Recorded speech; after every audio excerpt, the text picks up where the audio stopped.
Hey Bill, how's it going? Well Tom, to be honest with you, I've kind of been stressed about this debt ceiling debate. I know Obama's objection to cutting spending is ridiculous.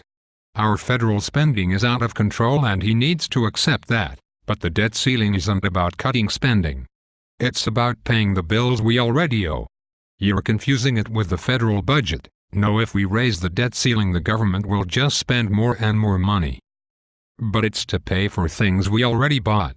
Do you ever not pay your credit card bill? Of course not. I always pay my bills on time and in full. And what do you think of people who don't pay their bills?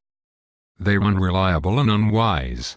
Not paying your bills is being a massive dick. So then if we don't raise the debt ceiling, the US would be unreliable and a massive dick in the eyes of businesses worldwide.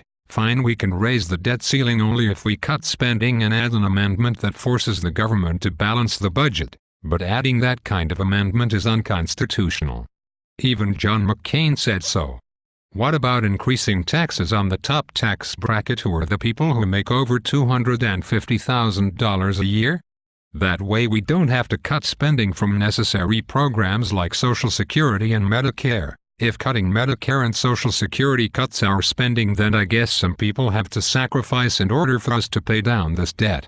Raising taxes would force all of the people to pay for Obama's wasteful spending. Cutting Medicare and Social Security would force the poor and the elderly to sacrifice money they desperately need.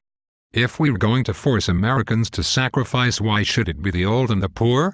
Obama's tax proposal, which would raise taxes on the rich, would ask only 2% of the population to pay higher taxes.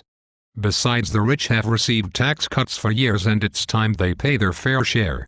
Warren Buffett pays a lower percentage in taxes than his secretary. And besides, Obama's wasteful spending, as you call it, has saved us from an even bigger depression. The rich deserve tax cuts. They are the job creators. We would be out of this recession if we just dropped taxes on the rich. But ever since President Bush instituted these tax cuts in 2001, private sector unemployment and overall unemployment has gone up. If lower taxes worked, then why are we in a recession? Under President Clinton we had higher taxes and economic growth. Also we had a balanced budget. And the rich aren't job creators. Only 25% of private sector jobs created come from the rich. We are in a recession because President Obama's stimulus failed. And his spending is out of control. No, we're not. The stimulus, according to economists, saved unemployment from going up another 7%. And it created more private sector jobs in 2 years than President Bush did in 8. Besides, federal spending is what saves the economy during a major recession. It's what Franklin Roosevelt did during the Great Depression, and look how well that worked out. If we make those deep spending cuts Republicans propose, then we would not only hurt any recovery we might have in the near future, but we would create an even bigger recession. If the stimulus did such a good job, then why are we in a recession? We weren't in a recession until February, the first month after the Republicans took over Congress. Before that we had steady job growth that dropped unemployment by a full 2%. Since the Republicans took Congress, we have not had one jobs bill be proposed by the Republican Party.